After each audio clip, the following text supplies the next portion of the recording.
प्रिय विद्यार्थियों, विगत व्याख्यान में मैंने आधुनिक हिंदी कविता के तृतीय चरण छायावाद का परिचय आपको विस्तृत रूप में दिया था कि किस तरह से द्विवेदी के बाद हिंदी में छायावाद आया और छायावाद की परिभाषाएं क्या हो सकती हैं, छायावाद के बारे में हिंदी इतिहासकारों ने क्या कहा है और छायावाद के प्रमुख कवि कौन हैं और उनकी क्या उपलब्धि है, ये मैं पूर्व व्याख्यान में बता चुका हूँ। अब इस व्याख्यान में हम छायावाद की प्रमुख काव्य से पूर्व पहले मैं संक्षेप में छायावाद के जो 4 कवि हैं उनका परिचय बहुत संक्षेप में देता हूं कि छायावाद के आधार स्तंभ जो हैं वो जयशंकर प्रसाद कहे जाते हैं। जयशंकर प्रसाद छायावाद की नहीं हिंदी के सबसे महत्वपूर्ण कवि थे।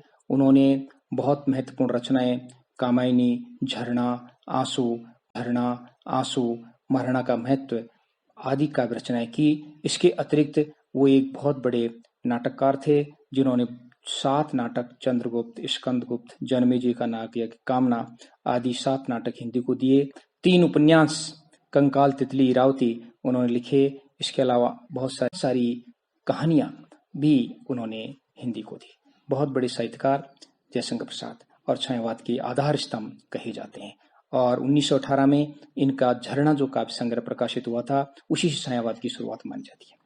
दूसरे जो महत्वपूर्ण कवि हैं वह हैं सुमित्रानंदन पंत जो अल्मोड़ा में जन्मे थे और इनको प्रकृति का सुकुमार कवि कहा जाता है और उन्होंने प्रकृति को लेकर के बहुत ही सुंदर कविताएं लिखी। लोकायतन इनका एक महाकाव्य है जो कि उत्कृष्ट श्रेणी का काव्य है। तीसरे जो महत्वपूर्ण कवि हैं वह है सूर्यकांत त्रिपाठी निराला जो कहे जाते हैं और इन तीनों कवियों से वो अलग प्रकार के हैं। 1916 में इन्होंने झुई की कली नामक कविता लिखी। वहीं से कुछ समीक्षक जो हैं वो छायावादी कविताओं की शुरुआत मानते हैं। इसके बाद इन्होंने राम की शक्ति पूजा और सरोज स्मृति जैसी लंबी कविताएं हिंदी को दी जिन्होंने हिंदी को उत्कृष्टता की सीमा पर पहुंचाया। इसके अतिरिक्त इन्होंने और भी अन्य बहुत सारी रचनाएं लिखी, उपन्यासकार भी थे, कहानियां भी इन्होंने लिखी। चौथी जो कवियत्री हैं वो महादेवी वर्मा है जो वेदना की कवियत्री या आधुनिक की मीरा कहा जाता है। भाव भी जिनमें ज्यादा है और उन्होंने भी बहुत सारी कविताएं हिंदी में लिखी जो इनके यामा संकलन जो है जिन पर इनको ज्ञानपीठ पुरस्कार भी मिला था वो इसमें संकलित है।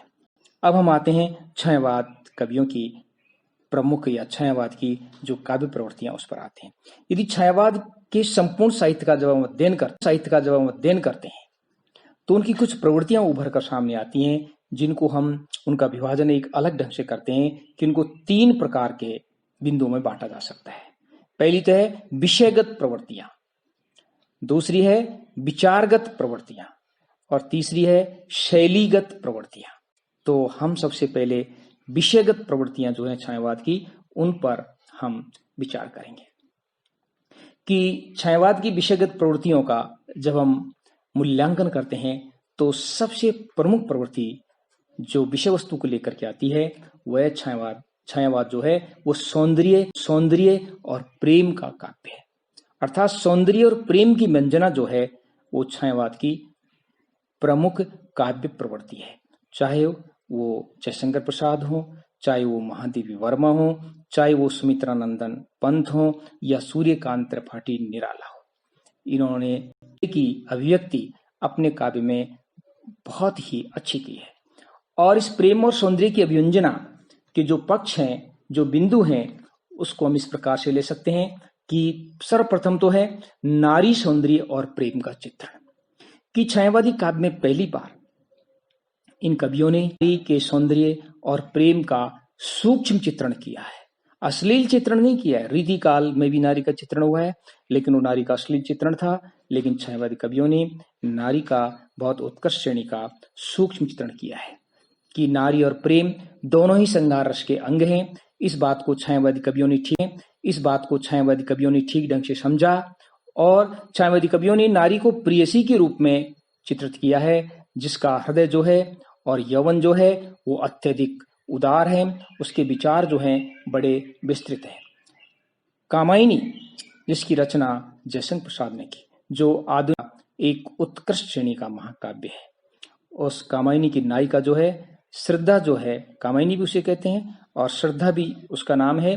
तो श्रद्धा के सौंदर्य का चित्रण जयशंकर प्रसाद ने कामायनी के तीसरे सर्ग में, जो श्रद्धा के नाम से यह है, जिस प्रकार के सूक्ष्म सौंदर्य का चित्रण, कामायनी के मन की उदारता का चित्रण, श्रद्धा की मन की उदारता का चित्रण जयशंकर प्रसाद ने जिस तरह का किया है, वो विश्व साहित्य में, भारत के साहित्य में नहीं, विश्व साहित्य में अपने आप में अनूठा और अनुपम है। जैसे प्रसाद और अनुपम है। जैसे प्रसाद जी कहते हैं श्रद्धा के सौंदर्य का वर्णन करते हुए, नील परिधान बीच सुकुमार, खुल रहा मृदुल अध खुला अंग। यानी श्रद्धा ने नीले वस्त्र पहन रखे थे, उसके बीच में उसका गौरी रंग का वर्ण किस तरह लग रहा था। नील परिधान बीच सुकुमार, खुल रहा मृदुल अध खुला अंग, खिला हो ज्यों बिजली का फूल, मेघवन बीच गुलाबी रंग। जैसे आकाश में बादलों के बीच में अचानक बिजली चमके, इस तरह से नील आवरणों के बीच में नील वस्त्र का सौंदर्य जो था वो इस तरह से लग रहा था। ये प्रसाद जी ने कामायनी में श्रद्धा के सौंदर्य का वर्णन किया है।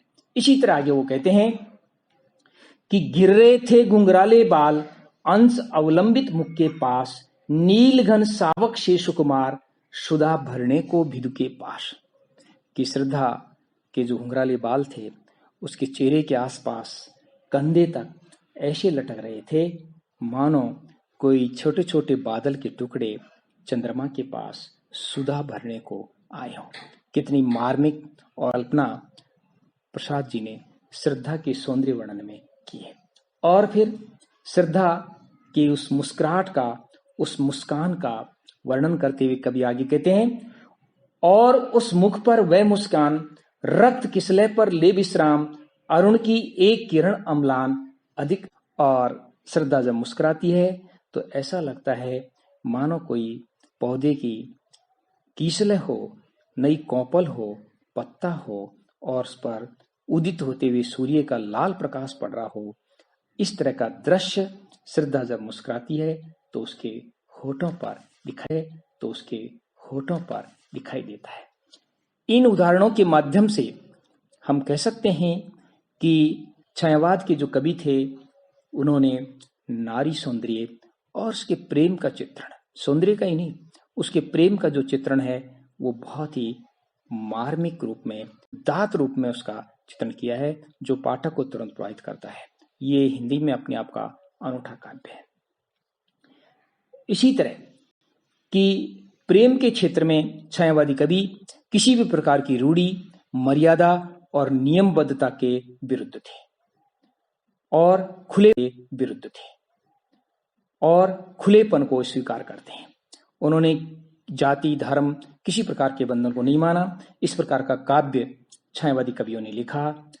मैं निराला का उदाहरण देना चाहूंगा। निराला की दो काव्य पंक्तियां मैं इसके प्रमाण के रूप में उद्धृत करना चाहूंगा कि निराला ने लिखा है, हम दोनों भिन्न वर्ण, भिन्न जाति, भिन्न रूप, भिन्न धर्म भाव, पर केवल अपनाव से, प्राणों से एक थे। ये निराला ने लिखा है। अर्थात प्रेम के क्षेत्र में किसी प्रकार के करते बंधन है तो अपनाव है, प्रेम है, लगाव है। इस प्रकार की भावना निराला ने अपनी कविता में व्यक्त की है। प्रसाद जी ने भी इस तरह की भावनाएं अपनी कविता में व्यक्त की है। फिर इनके प्रेम की जो तीसरी विशेषता है वह है वैयक्तिकता। छायावाद से पूर्व हिंदी में किसी भी कवि ने अपनी वैयक्तिकता और अपनी निजी जीवन को कविता का विषय नहीं बनाया, लेकिन छायावादी कवियों ने अपनी कविताओं में वैयक्तिकता का खुल करके चित्रण किया और निजी प्रेम की व्यंजना की। निराला की झुई की कली कविता तो इसका एक प्रमाण है, जहाँ प्रकृति के माध्यम से वे प्रेम की व्यंजना को स्पष्ट रूप से साथ व्यक्त कर रहे हैं। उसी तरह से पंक्तियां लिखी वो भी उनकी वैयक्तिकता को व्यक्त करती है कि मिला कहाँ वह सुख जिसका मैं स्वप्न देखकर जाग गया, आलिंगन में आते आते मुस्का कर जो भाग गया। इसी तरह एक अन्य कवि ने कहा है कि मैंने मैं शैली अपनाई। तो इस तरह से छायावादी कवियों ने अपनी कविताओं में प्रेम के क्षेत्र में वैयक्तिकता का खुल करके प्रयोग किया। यद्यपि छायावादी कवियों की जो प्रणय गाथा है उसमें अंत में इनको निराशा और असफलता हाथ लगती है, लेकिन उस निराफलता में भी ये कवि अपने जीवन की सार्थकता मानते हैं। इससे पता चलता है कि प्रेम को उन्होंने अपने जीवन में कितना ऊंचा स्थान दिया। इसी कारण वो लिखते हैं, प्रसाद का उदाहरण मैं देना चाहूंगा कि जयशंकर प्रसाद लिखते हैं कि विस्मृत हो वो बीती जयशंकर प्रसाद लिखते हैं कि विस्मृत हो वो बीती बातें, विस्मृत हो वे बीती बातें, अब जिनमें कुछ सार नहीं, वह जलती छातीन रही, अब वैसा शीतल प्यार नहीं। सब अतीत में लीन हो चली आशा मधु अभिलाषाएं, ये तो मेरी हार नहीं। कितनी मार्मिक कविता कि वो प्रेम के क्षेत्र में उनको निराशा और सफलता हाथ लगी, लेकिन उसी निराशा और असफलता में ही अपनी जीवन की सार्थकता मानते हैं। ये छायावाद के कवियों का सकारात्मक दृष्टिकोण था प्रेम के क्षेत्र में। इस प्रकार का काव्य पहली बार जो है वो हिंदी में लिखा गया। इसी तरह के भाव को व्यक्त करते हुए पंत लिखते हैं। पंत की पंक्तियां हैं, सुन शून्य जीवन के अकेले पृष्ठ पर विरह अह कहराते इस शब्द को, इसकी तीक्ष्ण चुभती नोक से निष्ठुर विधि ने अश्रुओं से लिखा। किस तरह की प्रेम की मार्मिक पीड़ा, प्रेम के क्षेत्र में निष्ठुरता का सामना जो पंत जी ने किया, उसका खुल करके चित्रण बड़े गर्व के साथ, हताशा निराशा के साथ नहीं, बड़े गर्व के साथ उसको स्वीकार करते हुए इस तरह का काव्य छायावादी कवियों ने लिखा। तो ये नारी सौंदर्य और प्रेम का चित्रण करना जो है वो छायावादी कवियों। और अब आते हैं दूसरी प्रवृत्ति पर। दूसरी है विषयगत प्रवृत्तियों में प्रकृति सौंदर्य और प्रेम की अभिव्यंजना। छायावादी काव्य सौंदर्य और प्रेम का काव्य है और छायावादी काव्य प्रकृति के सौंदर्य का भी काव्य है। पंत को तो प्रकृति का सुकुमार कवि कहा जाता है और इन कवियों के काव्य को पढ़ने पर पता चलता है कि ये प्रकृति को भी नारी के रूप में देखते हैं और प्रकृति में प्रेयसी के सौंदर्य का ये साक्षात्कार करते हैं और उसे खुले रूप में व्यक्त करते हैं। निराला की छुई की कली इसका जीता जागता प्रमाण है। और पंत तो प्रकृति को बाला से, युवती से भी बढ़कर के बताते हैं और स्पष्ट रूप से कहते हैं कि मैं इस प्रकृति के इस जाल को छोड़ करके मैं किसी अन्य माया जाल में भी फंसना नहीं चाहता। इसके बाद इन कवियों ने जब प्रकृति चित्रण का अवसर इनको मिला तो इन्होंने प्रकृति का मानवीकरण बहुत जबरदस्त किया है। प्रकृति का मानवीकरण इतना ज्यादा प्रभावशाली है, जैसे प्रसाद लिखते हैं कि वीती विभावरी जागरी अंबर पनघट में डुबो रही ताराघट उषा नागरी। की रात का एक नारी के रूप में चित्रण, बीती विभावरी जागरी अंबर पनघट में डुबो रही ताराघट उषा नागरी, ये प्रकृति का मानवीकरण है। इसी तरह निराला की जो कविता है जूही की कली, उसमें वो पूरी तरह से एक मानवीकरण की कविता है और उसकी कुछ पंक्तियां हैं। सोती थी जाने कैसे प्रिय आगमन में, नायक ने चूमे कपोल, डोल उठी बल्लरी की जड़ जैसे हिंडोल। इन काव्य पंक्तियों को पढ़ने के बाद हमको लगता है कि इन कवियों ने प्रकृति का बहुत मार्मिक वर्णन किया है। पंत की एक पावस ऋतु कविता है, वो प्रकृति का जीता जागता उदाहरण है।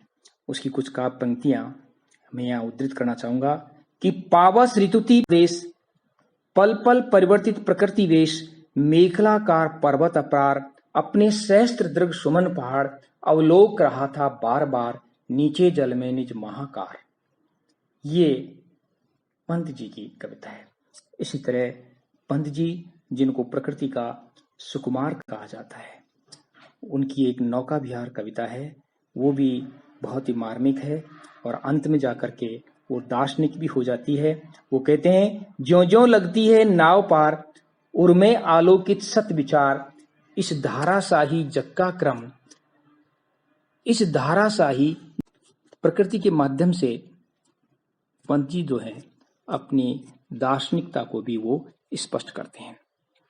तो इस व्याख्यान में हमने अभी छायावाद की जो विषयगत जो प्रवृत्तियां हैं उनका उल्लेख किया और उनमें से एक विषयगत प्रवृत्ति जो है वो शेष रह गई है, जिसका वर्णन हम अगले व्याख्यान में करेंगे, और वो है अलौकिक प्रेम। उसको रहस्यवाद भी हम कह सकते हैं। आज बस इस व्याख्यान में इतना ही। इसके बाद जो अगला व्याख्यान होगा उसमें ये रहस्यवाद के अलावा उनकी विचारगत और शैलीगत प्रवृत्तियों का भी हम उल्लेख करेंगे। आज बस इतना ही। धन्यवाद।